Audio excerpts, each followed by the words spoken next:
નમસ્કાર વિદ્યાર્થીઓ, જ્ઞાનપથ શૈક્ષણિક સંકુલ મોરબી ધોરણ 12 કોમર્સ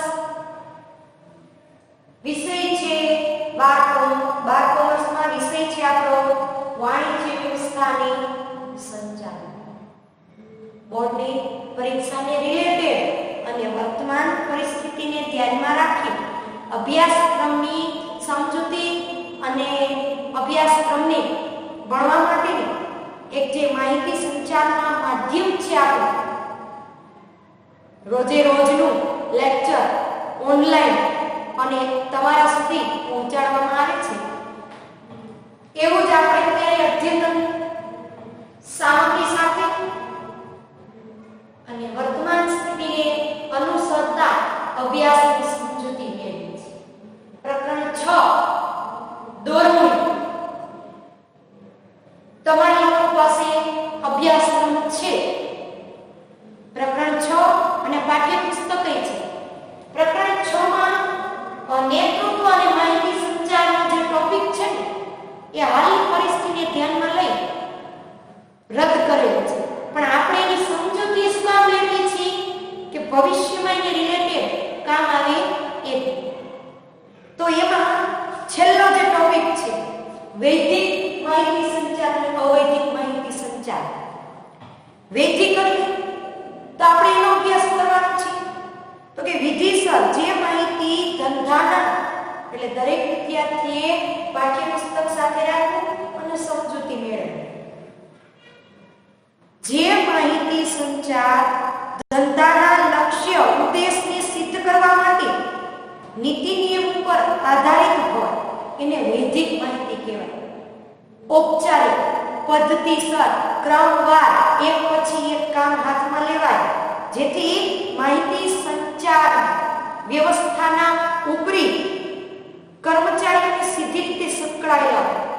તેના ઉદ્દેશો અંકુશ સંકલનો એટલા મહદઅંશે કે કામ આવતા હોય કે જે લેખિત સ્વરૂપના હોય છે જેથી માહિતી હાથ નીચે કામ કરતા કર્મચારીઓને લેખિતમાં ક્રમશઃ સ્પષ્ટ સમજવામાં સરળ, કોણ કેવી રીતે ક્યાંથી માહિતી મોકલે છે તેને રિલેટેડ કેવું કામ કરવાનું છે, કાર્યને કયા સ્વરૂપમાં અને કેવી રીતે ઉકેલવાનું છે એનો નિશ્ચિતતાનો ખ્યાલ આવે છે. એટલે વૈદિક માહિતી સંચાર એમાં ક્રમ નક્કી કરેલો છે, કોણ કોની કેવી રીતે માહિતી મોકલે છે અને ઔપચારિક માહિતી સંચાર કહેવાય. એક ઉદાહરણ આપ્યું છે કે અનિયમિત અને પૂર્વ મંજૂરી વગર ગેરહાજર રહેતા કર્મચારીઓને ચેતવણી રૂપે આપવામાં આવતી નોટિસ કે મેમો. આપણે એસપી ની અંદર ભણી ગયા છીએ. એકમનો વડો અધિકારી એકમના કર્મચારીને શિસ્તનું પાલન કરાવવા માટે નોટિસ સ્વરૂપે ખુલાસો માંગે, વારંવાર રજામંદી વગર ગેરહાજર રહેતો હોય તો મેમો પણ આપે. એ ફરિયાદ કે શિક્ષાના નોટિસની વાત. કર્મચારીની બઢતી કે બદલી નો અધિકારી તરફથી આપવામાં આવતો લેખિત પત્ર તો કર્મચારી વિશે પત્ર વ્યવહારમાં ભણી જાય એટલે તમને અંદાજ આવી જાય. વિધિસર વૈદિક માહિતી સંચારના લક્ષણો કેવી રીતે છે તો કે ઉપલા અધિકારીઓ તેમના કર્મચારી સાથે સંકળાયેલી બાબત જણાવે છે. શું જણાવે છે? એકમનો લક્ષ્ય સ્પષ્ટપણે અંકુશ સંકલનનો હોય છે. વૈદિક માહિતી સંચારમાં મહદઅંશે મોટા ભાગે લેખિત સ્વરૂપમાં જ આપવામાં આવે. નોટિસ, પરિપત્ર, મેમો, કર્મચારી વિશે પત્ર વ્યવહાર. આવા માહિતી સંચારનો સ્વીકાર વ્યવસ્થા તંત્રની એક નીતિ નક્કી કરે છે, ક્રમ પ્રમાણે કોણ કોને મોકલશે, કોણ એનું પાલન કરાવશે. વૈદિક માહિતી સંચારના કે જે વ્યવસ્થા તંત્રના માળખાનો આધારિત હોય છે. વૈદિક માહિતી સંચાર ધંધાના ઉદ્દેશો લક્ષ્યને કેવી રીતે તૈયાર કરે ને એ જોઈએ છે. વૈદિક માહિતી સંચાર સમજવામાં સરળ અને સ્પષ્ટ છે. તો વિધિસર માહિતી એટલે એક ઉદાહરણ નોટિસ, પરિપત્ર અને મેમો ભણી ગયા છે. અવૈદિક જેનું બીજું નામ છે અનૌપચારિક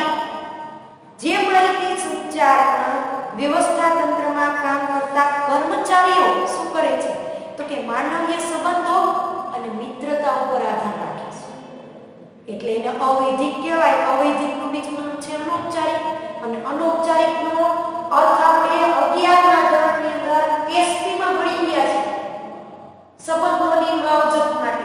તો અહીંયા મૌખિક વાતચીત હોય, એકમના કર્મચારીની સાંકેતિક ભાષાની સમજ અપાતી હોય, અંકુશ પરિવર્તનશીલ હોય, મિત્રતા ચારિત્ર્ય વર્તન આધાર રાખે છે.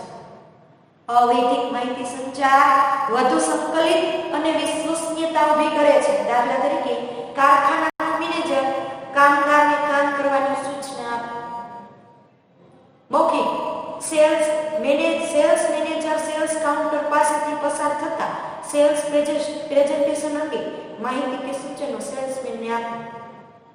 જરૂર જણાય, ન આવડતું તો શીખવાડી મૌખિક રીતે માહિતી આપી દીધી તો એ અનૌપચારિક માહિતી સંચાર, અવૈધિક માહિતી સંચાર. એની લાક્ષણિકતા છે માનવ સંબંધો પર આધાર રાખે છે, અંકુશ અને આદેશ જરૂરિયાત હોતી નથી, મૌખિક કે સાંકેતિક ભાષામાં સમજાવી શકાય, માનવીય સંબંધ અને મિત્રતા ઉપર આધાર રાખે છે, પરિવર્તન અને સરળ છે, સ્પષ્ટ સમજી શકાય. આના માટે કોઈ જરૂરી ખર્ચા કે એની તાલીમની જરૂર નથી.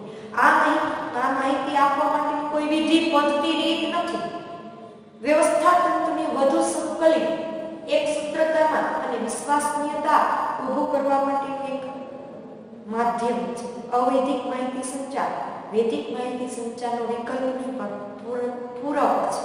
આપણે ભણી ગયા છીએ વૈદિક વ્યવસ્થા તંત્ર અને અવૈદિક વ્યવસ્થા તંત્ર એટલે ખ્યાલ છે.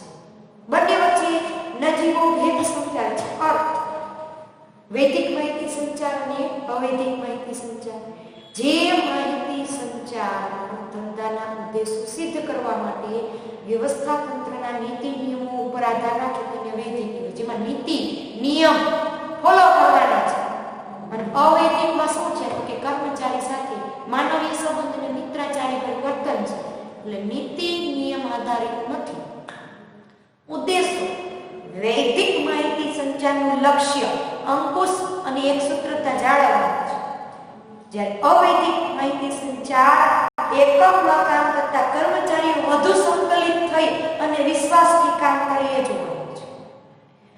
વૈદિક માહિતી સંચારમાં બે વ્યક્તિની નીતિ નિયમોના કારણે માહિતીની આપ-લે થાય છે.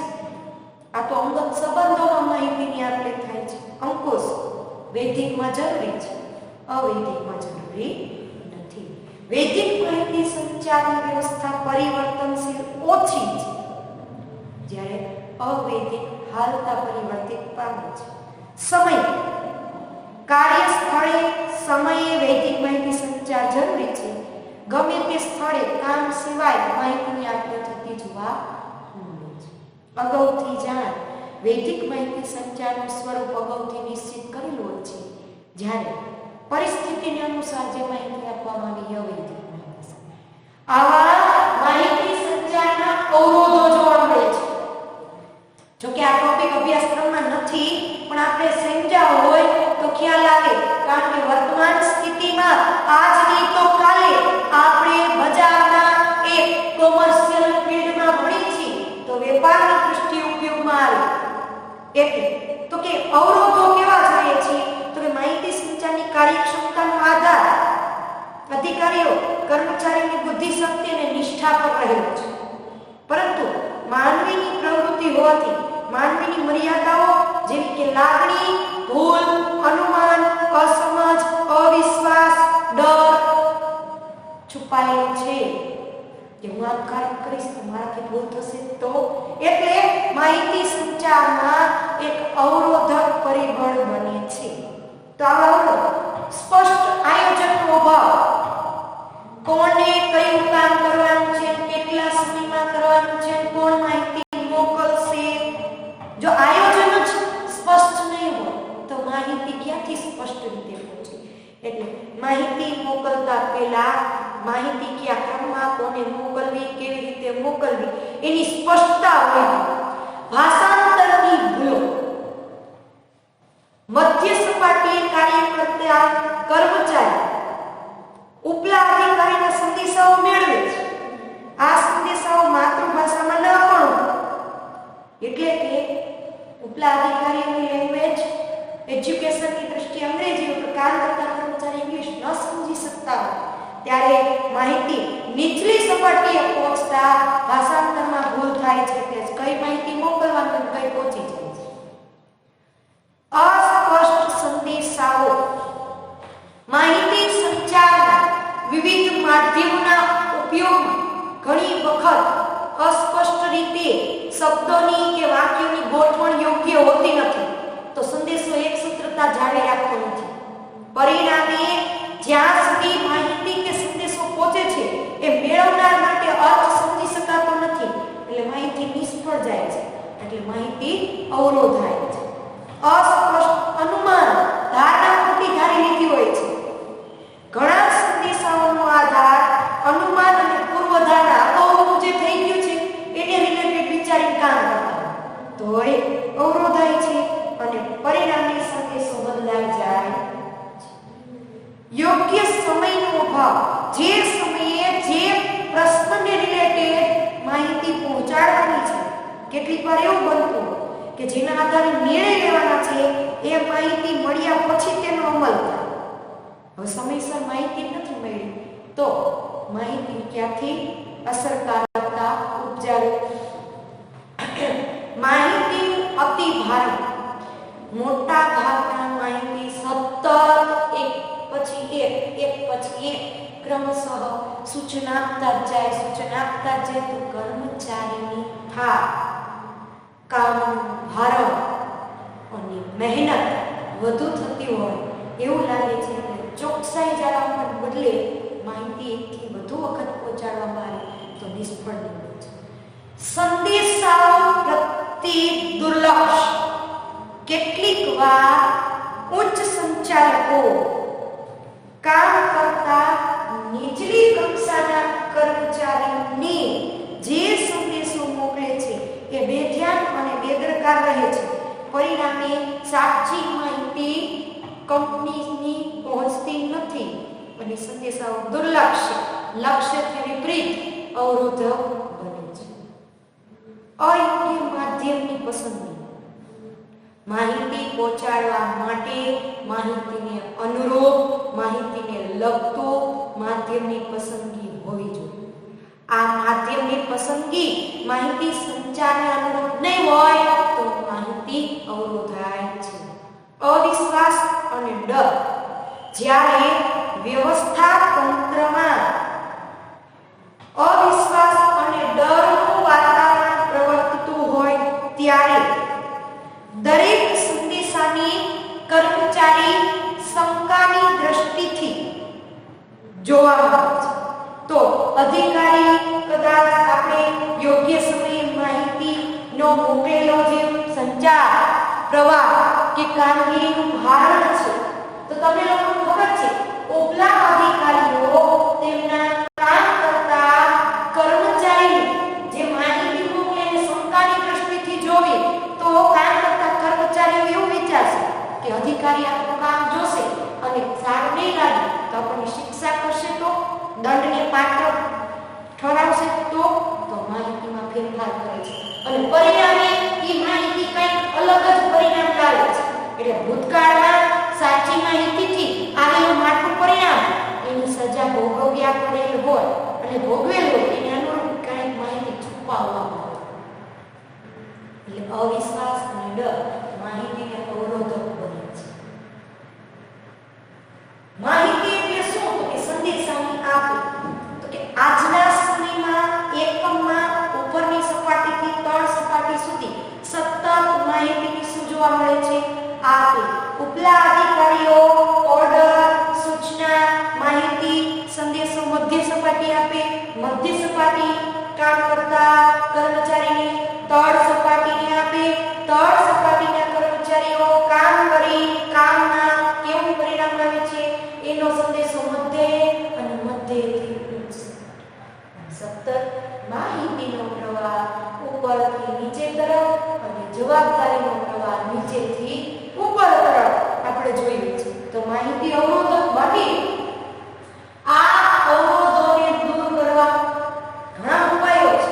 તો કે માહિતી અવરોધાય નહીં એટલે વ્યવસ્થા તંત્રમાં માહિતી સંચાલન તંત્રનું માળખું ગોઠવવું પડે છે.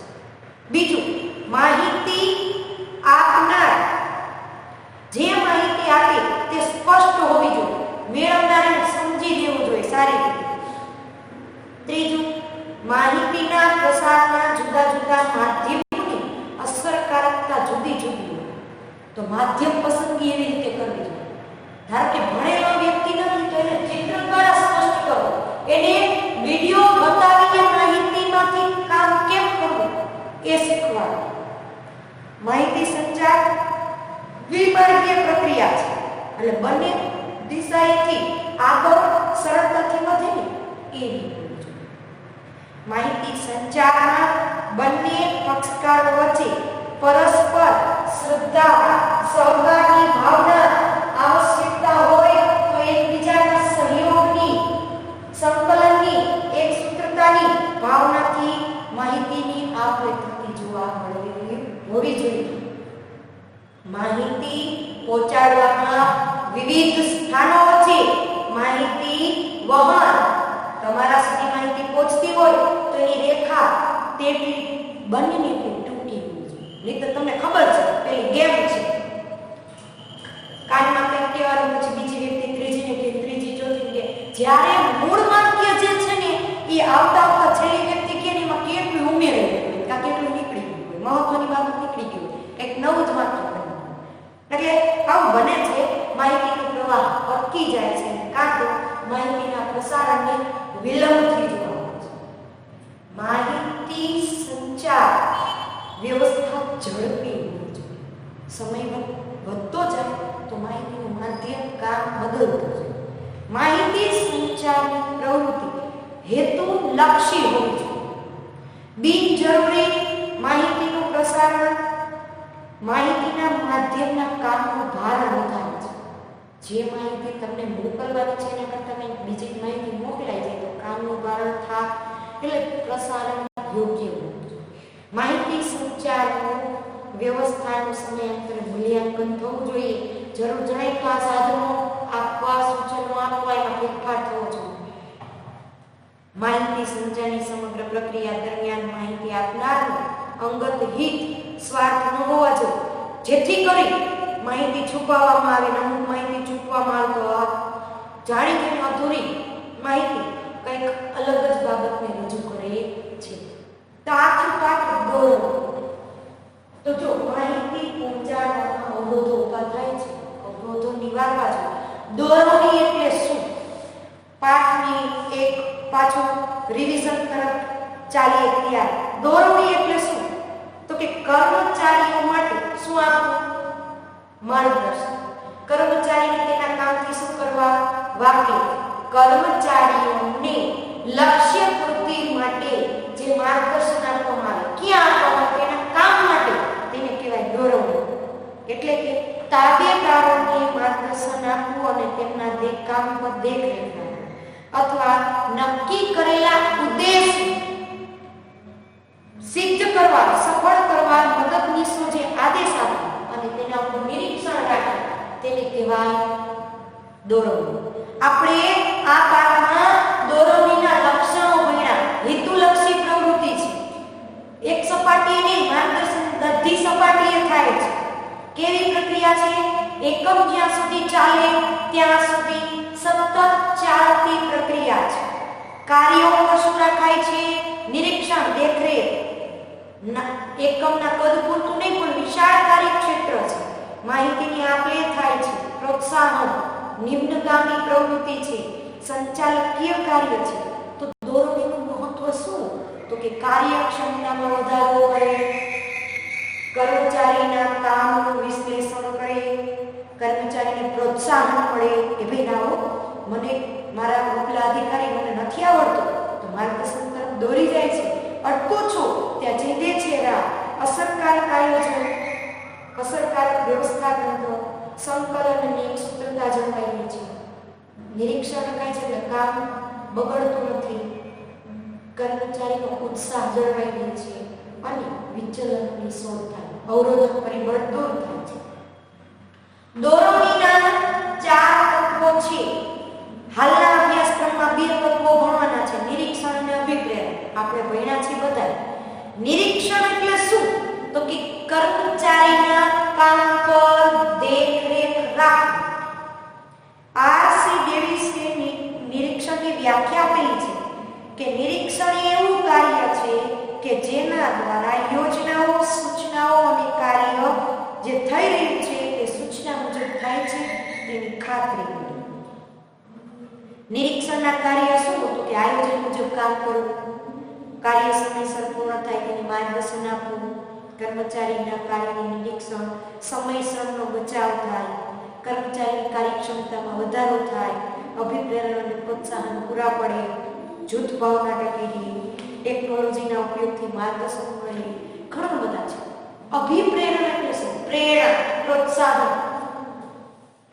અભિપ્રેરણા એટલે વ્યક્તિ વિશેષની કામની પ્રેરણા જગાવવી, કામ કરવા વધુ પ્રશંસનીય બનાવવો, ઉપલબ્ધ સાધનોમાંથી કાર્ય સંતોષ આધારે મહત્તમ મનની સ્થિતિની એવી પરિવર્તિત કરવી કે જે એકમના લક્ષ્ય સુધી પહોંચે એટલે કર્મચારી પ્રોત્સાહિત થાય.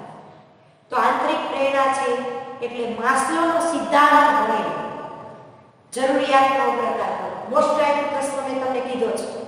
5 અગ્રતા ક્રમ છે. પહેલી જરૂરિયાત છે શારીરિક અને પ્રાથમિક જરૂરિયાત. ખોરાક, પાણી અને ખાસ કપડાં. આ સંતોષાય એટલે વ્યક્તિની પોતાના સ્વાસ્થ્યની સલામતીનો પ્રશ્ન રહે. એટલે સલામતીની જરૂરિયાત, જોખમ સામે કેમ રક્ષણ મળે છે, આરક્ષણ. સામાજિક જરૂરિયાત, સમાજમાં રહે છે, લાગણી અને પ્રેમથી ખીલવતું એક માણસ છે એટલે સ્વાભાવિક છે સમાજમાં તેનું સ્થાન પ્રતિષ્ઠા મેળવવા. ચોથી જરૂરિયાત સન્માન અને પ્રતિષ્ઠા. અને છેલ્લે આત્મસિદ્ધિ અને આત્મસન્માન. તો તમને ખબર હોવી જોઈએ તમે વર્તમાન સમયમાં ઘણા બધા ટેકનોલોજી માધ્યમનો ઉપયોગ કરો છો. મોબાઈલમાં આવે છે કે ભાઈ આજે કોઈ કામ કરે છે એને બિરદાવો અને પ્રોત્સાહન વધવાનું. મેં તમને એમાં એક્ઝામ્પલ આપેલું હતું. ગ્લોબલ પ્રાઇઝ વિજેતા રણજીતસિંહ ડિસલે કે જે શિક્ષક છે, 10 શિક્ષકોના નામ 140 દેશોમાં થી 12,000 શિક્ષકોના નામ નોમિનેટેડ હતા. 140 દેશોની સરખામણીએ 10 શિક્ષકોની પસંદગી થઈ હતી. એમાં વિજેતા તરીકે તેમને પ્રાઇઝ આપવામાં આવી. શું કામ? તો કે એમ નહીં, એનું કામ જોયું. વિદ્યાર્થી જીવનકાળ તમે લોકો એનો ઉપયોગ કરો છો, એને તમે સિરિયસ લ્યો. માત્ર સમય સવારે 8 થી 8 વાગે લગી આવે છે, વાલી આપણને જોવે છે, એનો અભ્યાસ કરે છે અને આપણે પૂરો. પણ અભ્યાસ કર્યા પછી અભ્યાસને વાગોળવું, પરીક્ષા લક્ષી કેમ આપણને યાદ રહે એ શીખવું દરેક વિદ્યાર્થીની જવાબદારી છે. તો વર્તમાન સમયનો ટેકનોલોજીકલ માધ્યમનો તમે ઉપયોગ કરો છો મોબાઈલથી, તો તમે પણ અભ્યાસને સિરિયસ લ્યો અને આત્મસિદ્ધિ, આત્મસન્માનની જરૂરિયાતને કેળવો. તમે કહી શકો કે ભાઈ કોરોના કાળ દરમિયાન અમે અમારા અભ્યાસને ઓનલાઈન લીધો, અભ્યાસ કરેલો, ભલે શાળાએ ન જતા પણ શિક્ષકોએ કરેલી મહેનત અને ખાસ અમારી જે મહેનત છે એને અમે પરીક્ષામાં દીપાવી મૂક્યા. તો આ જરૂરિયાત આપણી પણ છે. એટલે માસ્લોએ આપેલી અને પરીક્ષામાં પૂછાવાની છે એટલું ન રાખતા ભવિષ્યમાં પણ આપણને ઉપયોગી છે. જરૂરિયાત અગ્રતા ક્રમ અને એનો ઉપયોગ થાય જ છે. તો એ જોયું. નાણાકીય અને બિન નાણાકીય પ્રોત્સાહન જોયું. નાણાંની દ્રષ્ટિએ કર્મચારીના કામને બિરદાવવામાં આવે છે. બિન નાણાકીય પ્રોત્સાહન પણ જોયા. સલામતી આપે, કામની કદર આપે, સલાહકાર સમિતિની રચના, કલ્યાણકારી પ્રવૃત્તિ, સલાહ સૂચન. જ્યારે નાણામાં નફામાં ભાગ આપવામાં આવે, બોનસ આપવામાં આવે, કમિશન આપવામાં આવે, બઢતી આપવામાં આવે, ઇનામ આપવામાં આવે, સહભાગીદારી ગણાવવામાં આવે, આ પ્રોત્સાહન. એટલે દોરવણી પાઠ જે આપણા મોસ્ટ આઈપી જીવનનો પણ પાઠ ગણી શકાય. અહીંથી આપણને પણ ઘણું માર્ગદર્શન મળે છે. દરેક વિદ્યાર્થીએ જોવાનું છે, અભ્યાસની તો સમજૂતીમાં લેવાનું છે, બોર્ડની પરીક્ષામાં પૂછાય તો પ્રશ્નોત્તરીનો મુદ્દા સહિત લખવાનું છે, પણ જીવનનો પણ ધ્યેય ભૂલાય નહીં એને યાદ રાખવાનું છે. એટલે આપણે પણ અહીંયા પૂરું દરેક વિદ્યાર્થીએ હોમવર્કમાં પાછું લેસન આપું છું. માસ્લોની જરૂરિયાતનો અગ્રતા ક્રમ આકૃતિ સાથે વિસ્તૃતે લખો. ફરીવાર હોમવર્ક દરેક વિદ્યાર્થી યાદ રાખશે. માસ્લોની જરૂરિયાતનો અગ્રતા ક્રમનો સિદ્ધાંત આકૃતિ સાથે વિસ્તૃતમાં લખવા હોમવર્ક છે, દરેકે કરવાનું છે. અને અહીંયા ચેપ્ટર 6 દોરવણી પૂરું થાય છે. નમસ્કાર, જય હિન્દ, વંદે માતરમ.